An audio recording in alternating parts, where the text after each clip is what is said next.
একদম বিহারের মতো লিট্টি চোখা বানাবো আজ আমি প্রেসার কুকারে, খুব ইজিভাবে। জলদি দেখে নিন কি কি বানাতে কি কি লাগবে।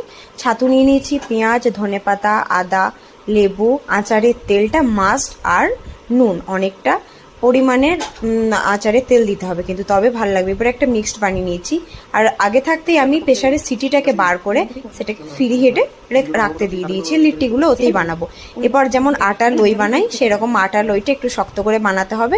এবার তার মধ্যে যেমন আমরা পরোটা বানাই সেরকম পুরটাকে ভরে ভালো করে বন্ধ করে নিতে হবে যাতে খুলে না যায়, ভালোভাবে গোল করে। দেখুন আমার চারটে রেডি হয়ে গেছে, আর অলরেডি এদিকে প্রেসার কুকারটা প্রি হিট করাই ছিল, তো তার মধ্যে আমি দিয়ে দেবো একে একে চারটে আমি দিয়ে দিয়েছি। এবার আমি এটাকে ঢাকা দিয়ে রেখে দেবো। 15 মিনিট বাদ উল্টো পাল্টা করে নিতে হবে, এদিক ওদিকভাবে করে নিতে হবে। আমার যেহেতু একটু প্রেশারের ইয়েটা বেশি ছিল, একটুখানি ধরে গেছিলো। এবার তারপরে নামিয়ে গরম গরম লিট্টি আলুর চোখার সঙ্গে সার্ভ করুন। দেখুন কত